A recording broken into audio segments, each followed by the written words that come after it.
Hello, I'm John Rossi, a touring drummer with a love of all things animal. When I'm on the road, I visit as many zoos, aquariums.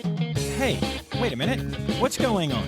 Hey, what's going on there? Hello? Hello? Hello? We interrupt your regularly scheduled program to bring you Rossifari Zoo news. News you can use from the world of zoos and conservation.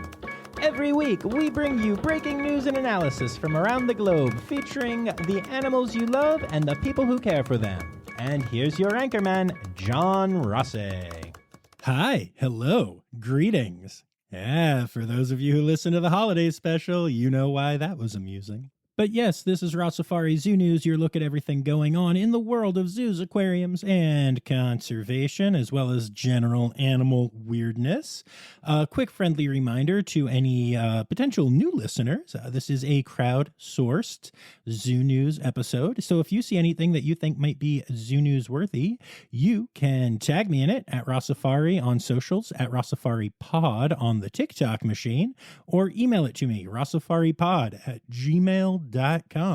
And whether I use your story or not, I'll say your name at the end of the episode, unless I forget, because sometimes I forget, but not usually. So that's pretty cool.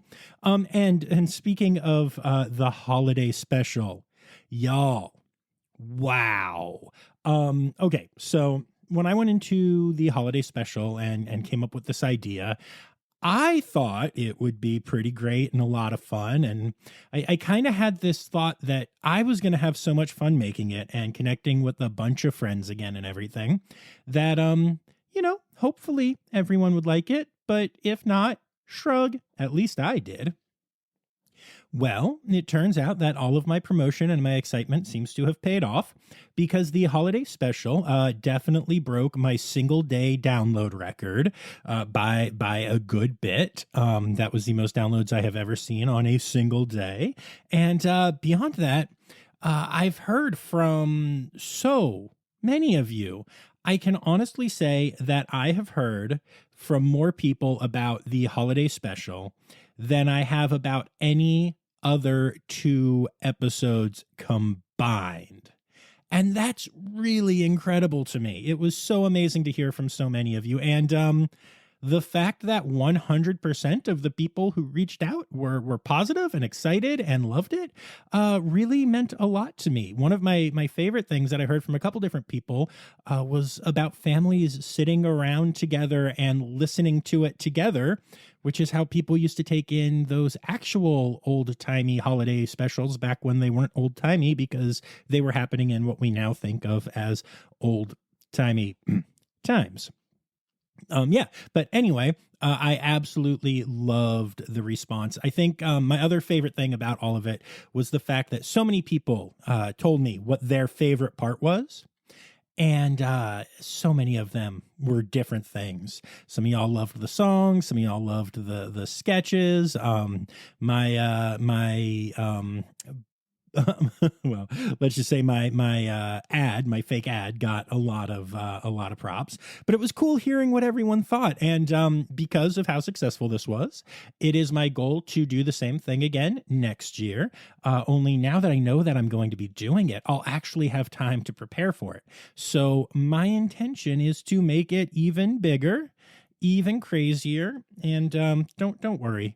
No less goofy, because that was fun, man. So I want to thank y'all for listening. And if there's anyone listening to this who hasn't heard it yet, get your butt back there and listen. It's fun. And okay, so one other thing before we get to the actual news. I know that I have a lot of listeners in North Carolina or around that area, and I wanted to let y'all know that my show, Under the Sun, the one that I wrote and created and perform in, will be coming to Theater Raleigh in Raleigh next year.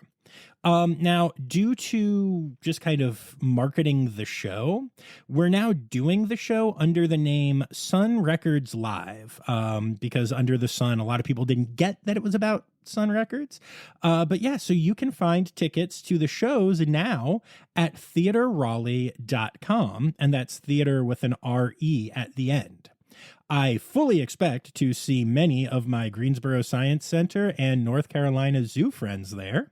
As a matter of fact, y'all, I'm even talking to the team at Greensboro about possibly bringing Miso the red panda to a show.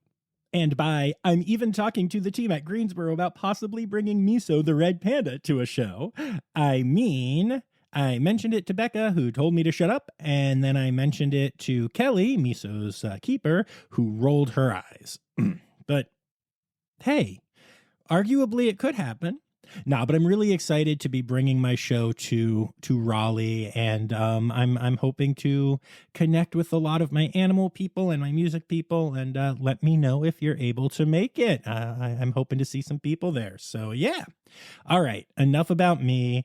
Enough about the special. Let's be honest, it's not enough about the special. I could talk about that thing all day, but I know that's not what you're here for. So without further ado, 1, 2, 3, 4. Ow, there's a funky monkey, tree kangaroo, or a binturong. It's Zoo News, yeah. all right, so we're going to start off as we always do with our births and deaths. So in our birth times, birth times, what the hell? I don't know. Anyway, I'm still pretty tired from doing the holiday special, which I could keep talking. All right, I'm done, I promise. Anyway, we start with some exciting news from our friends at the Cincinnati Zoo, where Kuvua, the okapi, has given birth to a baby okaplet. Now, this was a pregnancy that was announced back shortly after the zoo learned about it, and given that okapi have a 15-month gestation period, Cincy fans have been waiting for this birth for quite a while now. The calf is healthy and strong, and they don't yet know the sex or weight, but hopefully that will be revealed next week.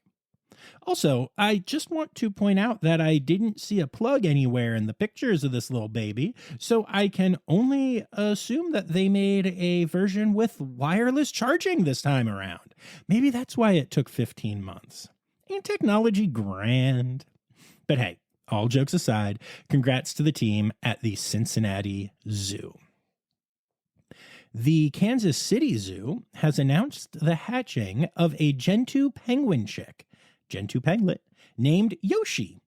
For those familiar with the Mario games, and if you've met Miles, you are familiar with the Mario games, Yoshi got his name because his father is named Mario. They're both characters in the Mario universe.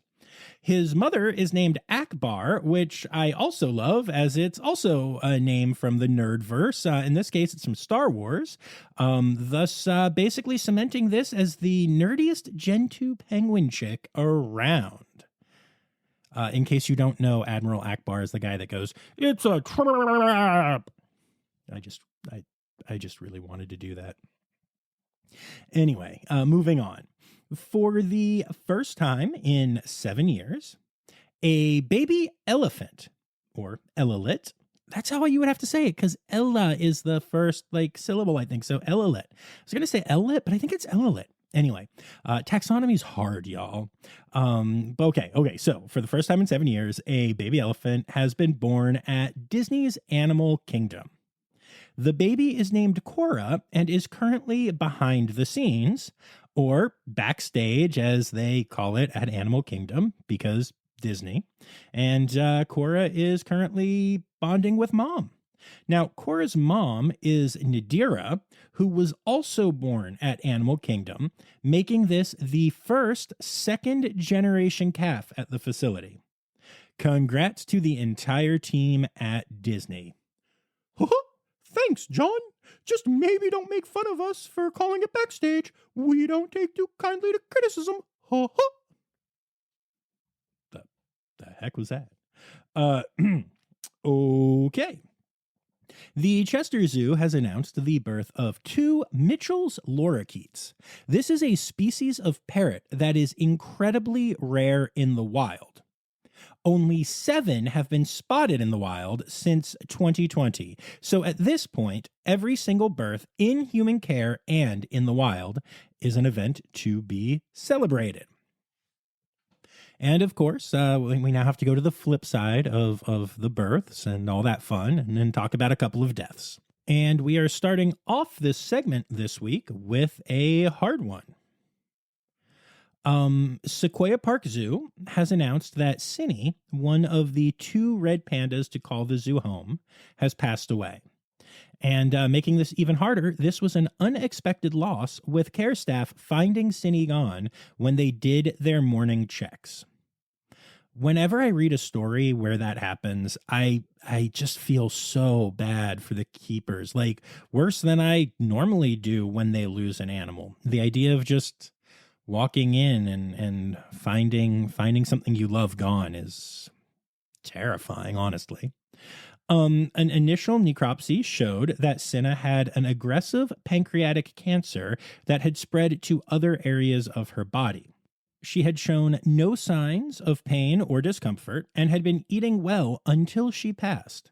So, sending all the love to the team at Sequoia Park Zoo for this incredibly challenging and sad loss.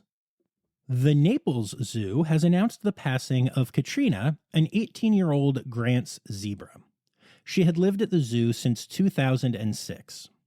She was known for being brave for a zebra, often being the first of her herd to interact with enrichment items that were given to them by keepers. Sadly, this was another unexpected loss, as Katrina passed away suddenly following complications from a routine medical procedure. Vet work is hard, y'all. Sending love to the entire team at the Naples Zoo. And then last, but certainly not least in this deaths segment, Woodland Park Zoo has announced the loss of Dodger, a rescue opossum who was part of the ambassador animal team at the zoo and also had quite the following on social media. He was known for having a great sense of wonder and curiosity, and he did an amazing job helping people learn about the amazing animals that live in their own backyard. Dodger will be sorely, sorely missed. And that brings us to our other zoo news stories for this week. So we're going to start off with an incredible story out of Lincoln Park Zoo in Chicago. A Francois langur, which is a type of old world monkey that is named Zhang, had been diagnosed with an aggressive cancer back in 2021. It's a type of cancer that creates a tumor on the roof of the langur's mouth and is almost never discovered until it is too late to treat, often not being found until the animal has passed away. Zhang was fortunate that the director of veterinary medicine at the zoo noticed the tumor early enough to try to treat it. The vets at the zoo teamed up with Chicago's Rush University Medical Center to develop a technique to remove the tumor, and they performed the procedure back in 2022. There was then a follow-up surgery necessary in 2023, but now Zhang has officially been declared cancer-free, a first for the species. Congrats to the team for this absolutely incredible accomplishment. I hope that this is a procedure that is used to save many more langur lives. Hey, I wanted to give all of you who do the Christmas tree thing a friendly reminder that lots of zoos are happy to take your used Christmas trees if you happen to have a live tree during the holiday season. Used Christmas tree. I guess that's what it is. It sounds weird now that I'm saying it out loud. It made sense inside my head. But hey, I digress. Many of the facilities use the trees for animal enrichment, letting animals kind of just have at them. They can sniff them, they can destroy them, whatever. It's a lot of fun to watch animals get this form of enrichment, but it is worth mentioning that a lot of facilities get enough trees that they stop accepting them at some point. So if you do plan on donating as your way to say goodbye to your tree and thank you to the zoo, make sure you do so quickly after the holiday, or the opportunity may no longer be presenting itself. The Denver Zoo did something recently that cracked me up. The zoo was unsure of which orangutan was the father of 4-month-old Siska. Scandalous! So they did a paternity test. They knew it was down to either 30-year-old Barani or 16-year-old Jaya. Now, the zoo really wanted to get the reveal right, so they got a true expert to help them with it. Fresh off receiving the Lifetime Achievement Honor at the Daytime Emmys, Maury helped the zoo announce the father of Siska. It turns out that Barani is the father, and the young buck did not actually succeed. It was, went a little bit better than most of the reveals of paternity tests on Maury. No one got mad. No one stormed off the set while their curse words were bleeped. All that stuff. I don't even think there was any boo-flinging. But I just love that the zoo had so much fun with this and brought in a true expert in sharing paternity test results. Just amazing marketing. That's good stuff right there. All right. I'm going to get a little ranty on this next one, but don't worry. It's a good story. It's a point I have to keep making. So, okay. A team of scientists at Gladys Porter Zoo are taking some pretty impressive steps to help save ocelots. Now, ocelots, as most of you probably know, are a cat species that used to exist all throughout Texas and parts of Louisiana, Arkansas, and Oklahoma. Sadly, they have all but disappeared from their natural range for, all of the usual reasons. Y'all know what's up. Anyway, the Gladys Porter Zoo recently teamed up with Texas A&M University to have Lilu, the zoo's resident female ocelot, participate in an artificial insemination procedure. The procedure was assisted by a member of crew at the Cincinnati Zoo as well. If the procedure is successful, it will not only help with diversifying the genetics of the zoo-based ocelot population, but there are plans to use the procedure for ocelot reintroductions into different areas as well. Fingers and toes crossed that all went well and that we will soon be hearing about this procedure used to help rewild ocelots. And again, and here comes the rant, I feel like I need to point something out here, even though I fully realize that most people who listen already get this. But hey, I want to equip your toolboxes for when you talk to people who may not like zoos. This is the type of thing that often doesn't get promoted by zoos at all. So I'm going to start off by saying I'm impressed with Gladys Porter Zoo for sharing it with the world. But beyond that, this is also the type of thing that doesn't even get a real official, statistic, for lack of a better word. It's not a true reintroduction in the sense of the scimitar-horned oryxes that we talked about last week, or the Przewalski's horses that we've talked about on here a lot. It won't be listed on the AZA website as one of the 40 or so species that have been reintroduced into the wild or saved by zoos. But this kind of science and conservation work is why that list doesn't get longer. I mention this because I have so many conversations with the anti-zoo crowd, and they will literally go to the AZA website and look at the list of animal reintroductions and argue that it is not a long list or that species don't get added very frequently. And I think that's an illustration of the failure to talk about what's going on, to truly brag about all the amazing work that isn't as big seeming maybe as a full reintroduction into the wild of a species that was extinct in the wild. But it's because if the work is done before reintroduction is necessary, then there obviously won't be a need for a reintroduction. So, okay, I don't want this to turn into a full-on rant. I know, too late, I know. But this really matters to me, and I'm sure it matters to all of you. It's this kind of thing that blows my mind every time I go to a zoo and hear a story like this or read about it when it gets promoted. I'm so impressed by this. Yes, Gladys Porter Zoo, possibly saving ocelots. Yay times a million. That is just such a cool story. I love it so much. Okay, so from time to time, I have talked about Zoo America on this podcast. Zoo America is a small AZA accredited facility that is at Hershey Park, the theme park in Hershey, Pennsylvania. The chocolate place. It turns out the animals at the zoo aren't the only animals that live at Hershey Park, because they also house pinnipeds in the park that are there doing shows through Ocean Connections Incorporated. Now, recently, the park has announced the arrival of 3 new seals with a twist. And by that, I don't mean a slice of lemon or lime that adorns their top. Reese, Scooter, and Sitara all are considered special need seals.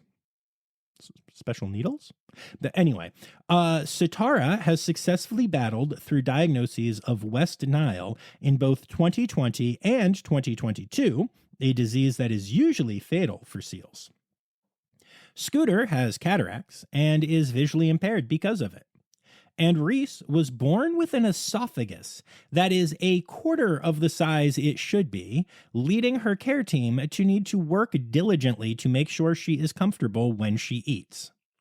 So yeah, I'm not sure that any of these animals would be making it in the wild, but now they are 3 great stories to be added to the ones shared at the park during shows and encounters. Our friends at Roger Williams Park Zoo have announced the amazing work being done by one of their own elephant keepers, Brett Haskins.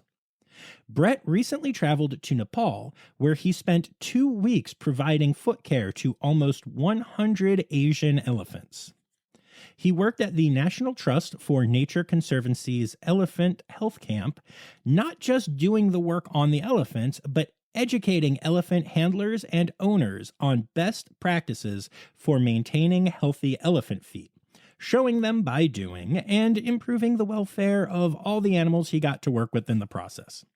Just an amazing story of a keeper caring for animals in the wild and also teaching others so those animals will continue to have improved welfare after Brett is back in Providence.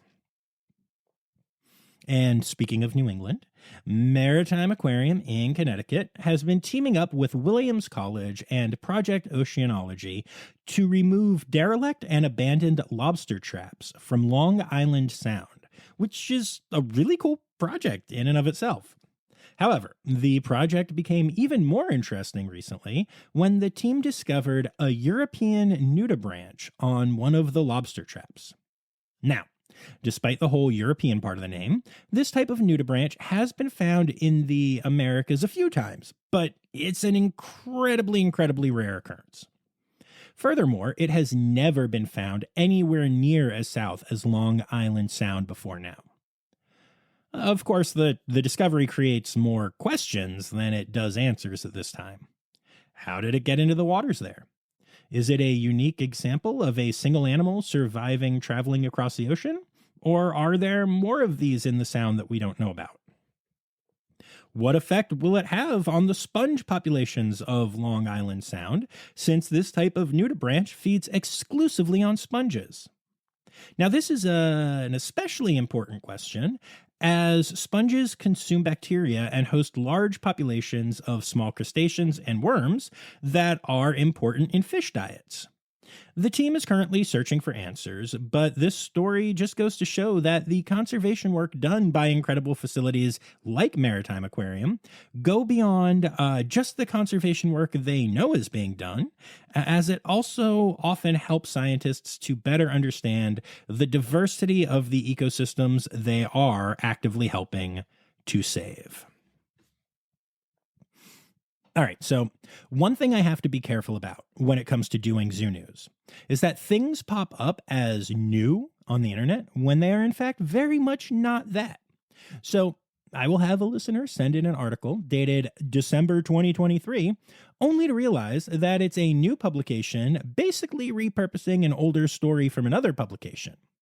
I see this a lot and always try to be diligent and not share these stories. However, in this case, I can't help myself because this podcast didn't exist back in 2015 and this story is making the rounds again. And frankly, I just find it too weird not to share. Back in 2015, there was a gorilla named Shabani that lived at a zoo in Japan. And people in Japan decided that Shabani was super good looking, with many comparing his looks to George Clooney. Couple that with the fact that he was known to be a good partner to his mate, and that he seemed to love playing with his children, and people fell in love with Shabani. Women especially, they seemed to think he would be a great catch. They would crowd the exhibit every day, yelling things like, "Shabani, look at me," and "Notice me, Shabani." They developed, well, basically they developed crushes on this gorilla.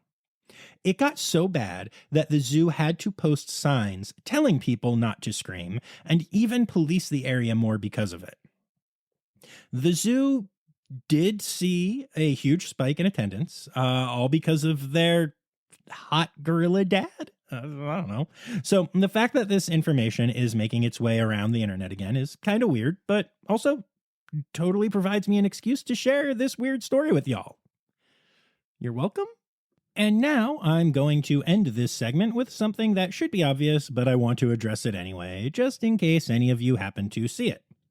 There is a viral post going around the internet right now about some lions escaping the Nashville Zoo.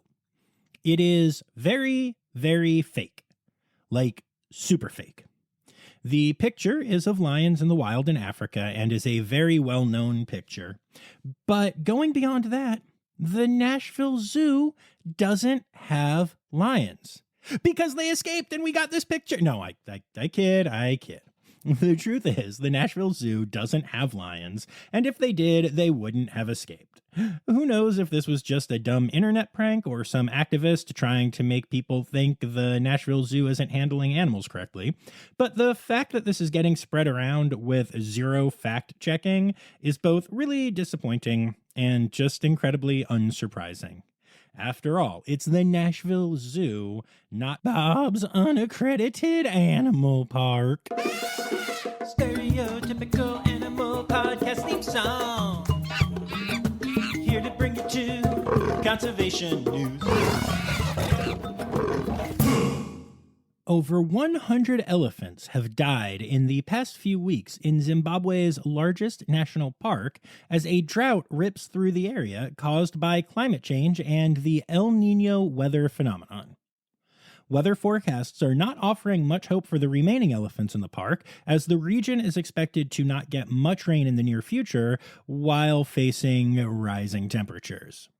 And, of course, while I say this is being caused by both climate change and El Niño, the truth is that many scientists believe, and are working to prove, that climate change is what is causing El Niño to be stronger and thus have more intense consequences. So, to be clear, it might not be accurate to say that climate change and El Niño are the thing killing these elephants, but more that climate change and climate change are the issue.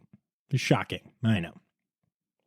This is not the first year in recent memory when something like this has happened, as back in 2019, over 200 elephants died from similar circumstances. I don't really have a silver lining or happier way to end this story, so I guess I'll just pause and remind y'all that we seem to be gaining some serious traction in our fight against EEHV, so at least elephants have that going for them, which is nice. And, okay, so going to a more domestic topic for a minute. If you've listened to this podcast much, you know that we are very anti-outdoor cats for a variety of reasons that pertain to both the cats and the damage they can do while out gallivanting around neighborhoods. Well, a new study has actually looked into exactly how devastating outdoor and feral cats are to the ecosystems around them, and the numbers are pretty shocking. Free-ranging cats consume 2,084 different species, including birds, mammals, reptiles, amphibians, and insects. Of those species, a full sixth of them are of concern to conservationists, including cats feeding on rare birds and bats, and, in beach communities, even feeding on baby sea turtles. So, to be clear, putting your cat outdoors, or even just doing that thing where you think you're being nice by feeding and otherwise supporting a feral cat population in your area, man, by doing that, you could be directly contributing to the extinction of endangered species. And even if that's not the case for you, you're still leading to the death of many individual animals and contributing to the imbalance of your local ecosystem. Couple this with conclusive studies that exclusively indoor cats live both longer and healthier lives than ones that go outdoors, and this really is a no-brainer. Keep your cats indoors and make sure you let the people in your life know just how important this decision is. And all right, one more conservation news story, and I wanted to throw in something from the good conservation news department. So there is some very exciting news that I'm going to share with y'all out of Colorado. 5 wolves, 2 female and 3 male, have been released into the wild in the state of Colorado. The wolves were captured in Oregon? Oh God, here we go again. Anyway, and evaluated before being collared for tracking and then released into Colorado. This is the start of a reintroduction plan that was voted on and approved by the citizens of Colorado back in 2020, with a directive to the Colorado Parks Department to begin reintroducing wolves by December 31st, 2023. So they made it, just barely, but they made it. The population is expected to grow soon, with an additional 10 to 15 wolves being introduced in the near future. I love that story so much. Yay, wolves. It's time for other news. It's time for other news. Hey, right now, it's time. It's time for other news. Hey, it's a segue to the part called other news. A new type of mosasaur skeleton has been discovered in Japan recently, and it is unlike anything we have found before. The skeleton, currently being called the Blue Dragon, is unique for a few reasons, the biggest of which is that it has giant rear flippers that look almost like what we often illustrate dragon wings as looking like. In fact, the rear flippers are larger than the front flippers of the animal, which is unheard of in mosasaurs, at least in the ones that humans have found so far, and is actually very rare amongst all living animals today. To illustrate why this feature is so rare, the researchers pointed out that this would be like driving a car by steering the back wheels instead of the front ones. As such, the researchers think these flippers might have been used not for forward motion, but instead used in a way to help the animals ascend or dive quickly through the water, though this is just a theory at this point. Outside of the weird fin situation, there are many other small differences to the body when comparing this new find to other types of mosasaurs. In general, our understanding of the species is that they all share very similar body types with little variation, which makes all of these variations, both large and small, extra surprising. And, it's a fun reminder of exactly how much we still don't understand about the species that came before us, and how every new find in the fossil record can really shake up what we think we know. And finally, in other news this week, a new study shows that apes can recognize old friends they haven't seen for decades. In a study that looked at both chimpanzees and bonobos, animals were able to recognize photos of former group mates they hadn't seen in over 25 years, with photos of old friends eliciting an even more positive response than photos of animals the apes knew but weren't particularly close to. Now, you may be wondering how the researchers were able to figure this out, given that most apes can't just say, "Ooh, yes, that is Bobby. Holy crap, we used to eat biscuits together for hours while talking crap about our keepers, and occasionally flinging crap at them too." Well, the test involved taking photos of former group mates and of apes the subjects had never met, and then using precision tracking gear to see how long each ape focused on the pics, along with analyzing body language the subjects demonstrated while looking at said photos. The study looked at apes that hadn't seen each other for up to 26 years, and they were still able to recognize their former friends. In comparison, the longest documented non-human animal recognition we have seen in studies is dolphins, who seem to lose recognition after about 20 years. Humans, when tested, show the ability to retain memories of humans for around 48 years. All of this is very interesting, and it does make me feel bad, as I often fail to remember people I met even just days or weeks before I see them again. I'm not even going to tell the story about the one time that I went on a couple dates with the girl and didn't see her for a couple months, and then was introduced to her from someone who didn't know we had gone out and didn't recognize her, because that's just an embarrassing story, and I would never share that with my listeners. But that happened. Anyway, but it also brings up an incredibly important thing to think about when looking at the future of great apes in human care. If these animals are able to remember friends from that long ago, you have to ask, do they miss them? Are they sad when they are separated from their friends? We often think of that as being a very anthropomorphic thought, but is it in this case? While the scientists involved in the study made a point of saying they did not look into this topic at all, and that to date there is no research on the subject, it does open the door for that research. If primates are truly missing each other when they get separated, that could change the look of apes in human care moving forward. To date, it has been believed by most scientists that the concept of missing each other is a uniquely human trait. It's an interesting question without an answer right now, and I'll be curious to see what researchers find out as they delve farther into this. Animal, animal, animal holidays. Animal, animal, animal holidays. All right, it is still December, which is the animal holiday list month. Boo December. They don't get their own, animal month. Sad.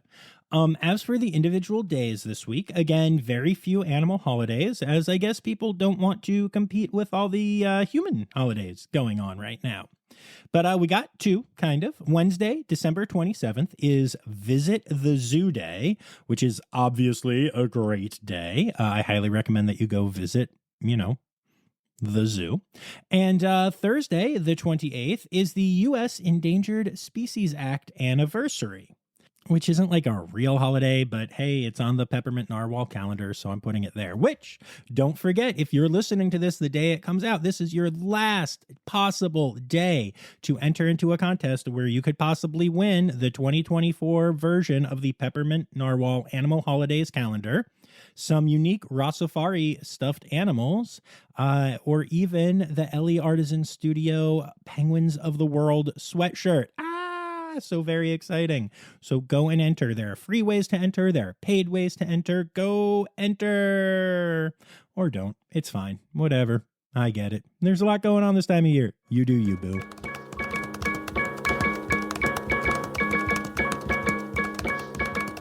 All right, so there you have it. Another episode of Rossifari Zoo News. Yay! I'd like to remind everyone that I do have a Patreon and that you can support the podcast for as little as $3 a month by going to patreon.com/Rossifari. Part of what you will get when you do that is the ability to listen to some bonus audio from some of the episodes that I do each month. And on Tuesday, I'm going to be releasing an episode of snippets of those little bonus things to share some of that with my general audience and also to entice you to become a patron.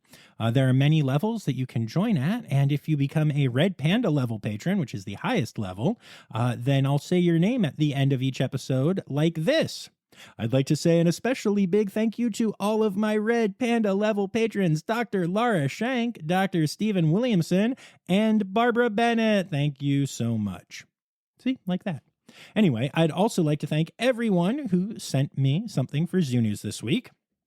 We've got Anya Keene, Colleen Lenahan, Kim Cooley Croninger, Carrie Kirkpatrick, Kevin Williams, Jay Meredith, Jacob Zinn, Ali Malinsky, Kay Malinsky, the Malinskys.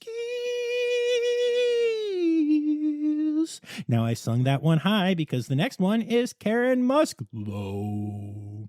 Dr. Zoe Rossi, Kristen Khalil, Dr. Laura Shank, Emily Rockbuck, Ren Howell, Elizabeth Dunlevy, Crystal Chapman, and Melissa Reed. Thank you all so much for contributing. And remember, friends, the words Newsy credits backwards are Steiderk, Yiswen. The Rossifari podcast is produced, hosted, and engineered by John Rossi. Editing and fact-checking by John and Dr. Zoe Rossi. Our theme song is Sevens by Nathan Burke, performed by Nathan and John. Interrupting John theme and additional voices by Taylor Isaac Gray. You can reach John directly on Instagram and Facebook at Rossifari or by email at rossifaripod@gmail.com. Rossifari is part of the Daydreamer Media Network. Now, stop listening to me and go visit a zoo.